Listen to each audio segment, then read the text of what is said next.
Serpent super rare numéro 8, les serpents du monde perdu.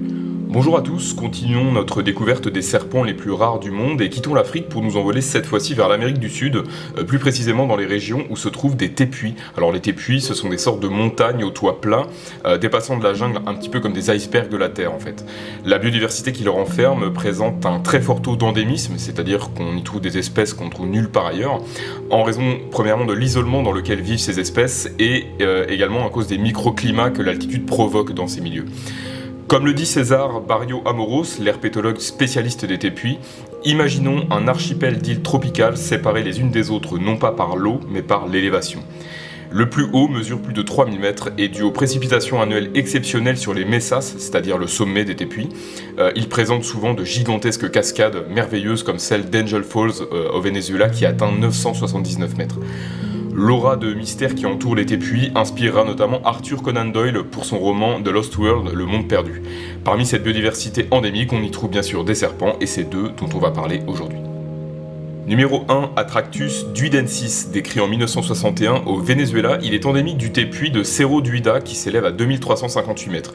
Lui, il vit à un peu plus de 2000 mètres d'altitude et c'est une couleuvre inoffensive qui ne dépasse pas plus d'une trentaine de centimètres, donc c'est un petit serpent.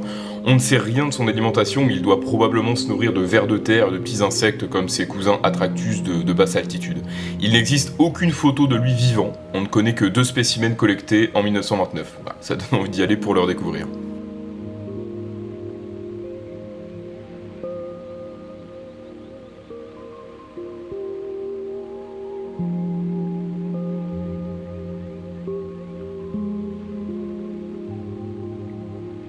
Numéro 2, Chironeus Challenger. 2 spécimens furent collectés en 91 et 93 sur différents tépuis du Venezuela et du Guyana, mais furent confondus avec une autre espèce, Chironeus fuscus. Il faudra attendre 17 ans pour qu'en 2010, une expédition scientifique au tépuis Maringma trouve un 3e spécimen à 2088 mètres d'altitude et se rende compte qu'il s'agit en fait d'une nouvelle espèce.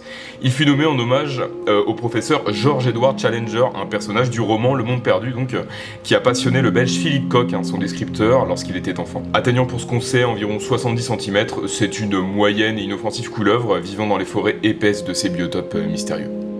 Numéro 3, Dipsas pacaraima. C'est un serpent connu de seulement 5 spécimens qui fut découvert le 31 octobre 2000, le jour de mes 6 ans, à 1490 mètres d'altitude, se reposant sur des plantes, des broméliacées, au mont Ayangana, au Guyana, un tépuis atteignant 2041 mètres d'élévation. Il fut décrit 4 ans plus tard. Il n'existe qu'une seule et unique photo de lui vivant. Au passage, je ne comprends pas pourquoi, à cette époque, les scientifiques ne faisaient jamais de photos des serpents vivants quand ils découvraient une nouvelle espèce. Je veux dire, c'est quelque chose d'extraordinaire. Pourquoi ne pas faire de photos Au final, on se retrouve avec des photos en noir et blanc, toutes floues, de serpents morts dans des bocaux. C'est vraiment dommage, quoi. Heureusement que la tendance a changé. Les estomacs des 5 spécimens étaient vides, mais on le soupçonne d'être malacophage, c'est-à-dire de se nourrir d'escargots comme ses cousins. Il existe quelques autres serpents endémiques des tépuis, comme Erythrolamprus ingeri du tépuis de Chimanta, ou Philodrias cordata du tépuis Guaquinima, ou encore Dryophylax marawakensis du tépuis Marawaka, dont je n'ai aucune photo, et bon, 2-3 autres, mais on va pas tous les voir parce que c'est toujours la même chose. On a une vieille photo en noir et blanc d'un spécimen mort dans un bocal d'un muséum, aucune info sur leur biologie à part, bon bah voilà, il s'appelle comme ça, il a été découvert là, et voilà. Et ça va vite devenir ennuyeux, mais je voulais tout de même faire au moins un petit épisode sur les serpents de ces milieux si particuliers, et faire savoir au grand public qu'il existe encore de nombreuses espèces de serpents totalement méconnues, que c'est pas parce qu'on leur a donné un nom qu'on connaît réellement ces espèces en fait, et que beaucoup de serpents totalement méconnus ne vivent pas seulement sur des petites îles perdues, mais parfois à seulement 2 heures d'hélicoptère d'une capitale sud-américaine. Voilà, j'espère que c'était pas trop court pour vous, je vous dis à bientôt pour le prochain épisode.